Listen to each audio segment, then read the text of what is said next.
Evangelij za peto postno nedeljo, za tiho nedeljo, nam pravi, je vzeti iz Evangelija po Janezu. Tisti čas je bilo med tistimi, ki so na praznik prišli počastiti Boga, tudi nekaj Grkov. Ti so stopili k Filipu, ki je bil iz Becajde v Galileji, in ga prosili: Gospod, radi bi videli Jezusa. Filip je šel in to povedal Andreju. Andrej in Filip pa sta stopila k Jezusu in mu to povedala. Jezus jima je odgovoril: Prišla je ura, da se Sin človekov poveliča. Resnično povem vam, če pšenično zrno ne pade v zemljo in ne umre, ostane samo. Če pomre, obrodi obilo sadu. Kdor ljubi svoje življenje, ga bo izgubil, kdor pa sovraži svoje življenje na tem svetu, ga bo ohranil za večno življenje. Če kdo hoče meni služiti, naj hodi za menoj. In kjer sem jaz, tam bo tudi moj služabnik. Če kdo meni služi, ga bo počastil Oče. Zdaj je moja duša vznemirjena. In kaj naj rečem? Oče, reši me iz te ure. Za voljo tega sem vendar prišel v to uro. Oče, poveličaj svoje ime. Tedaj je prišel glas iz nebes. Poveličal sem ga in ga bom spet poveličal. Množica, ki stala zraven in to slišala, je govorila: Zagrmelo je. Drugi so govorili: Angel mu je govoril. Jezus je odgovoril in rekel: Ta glas ni nastal zaradi mene, ampak zaradi vas. Zdaj je sodba nad tem svetom. Zdaj bo vladar tega sveta izgnan in ko bom povzdignjen zemlje, bom vse pritegnil k sebi. To pa je rekel, da je označil, kakšne smrti bo umrl. To je Kristusov evangelij.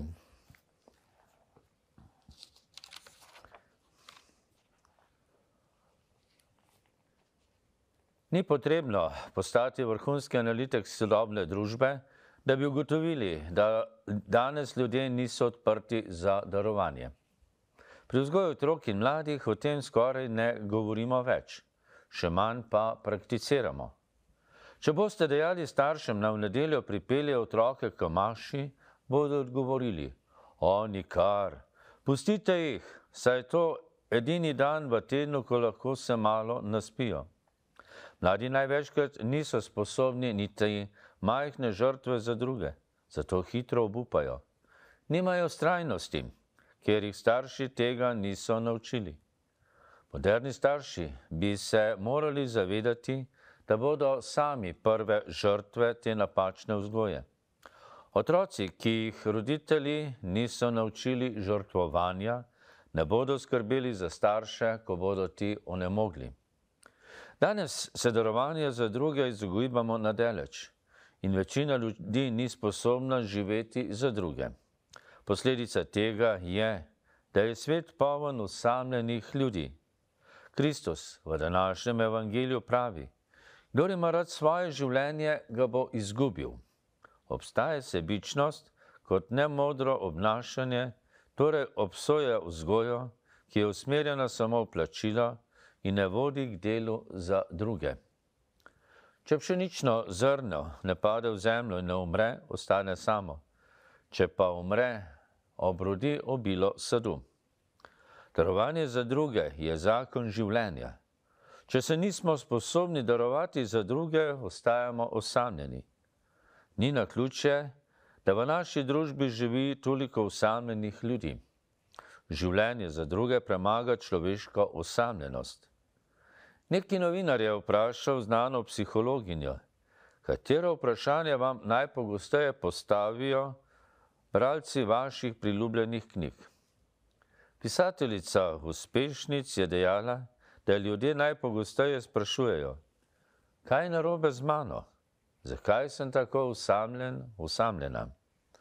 Novinar jo je zatem vprašal, kaj svetuje ljudem, ki jih muči ta težava. Tudi na to vprašanje je bil odgovor dokaj preprost. Vključi se kam, naredi kaj dobrega za druge ljudi.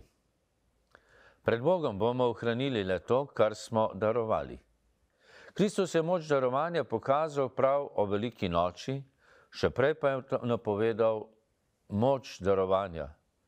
Ko bom povzdignil zemlje, bom pritegnil vse k sebi.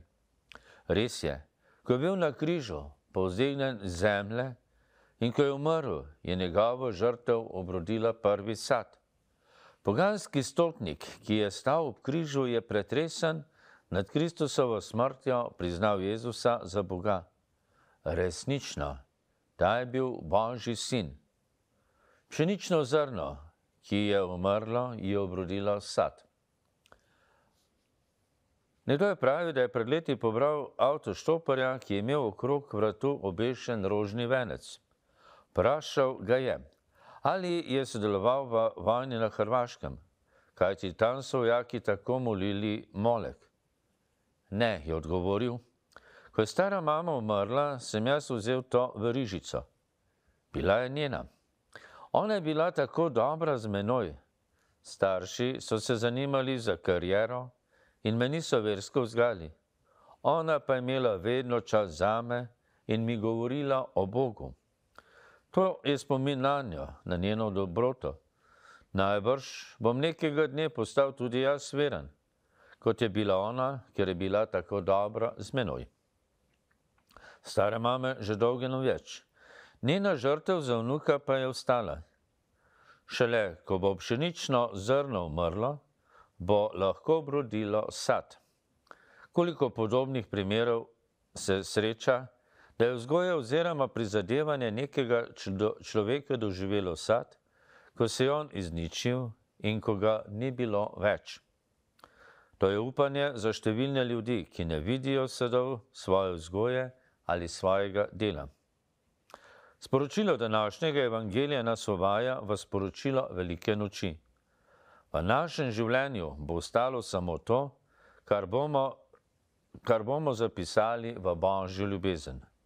Naj nam Gospod poživi vero, da bo samo to, kar bo s Kristusom umrlo, z njim tudi tretji dan ustalo. Res vsem želim vse lepo v prihajajočih praznikih, tako praznik Svetne nedelje, kakor tudi v velikonočnem tridnevju, posebej v prazniku vstajenja Gospoda v veliki noči.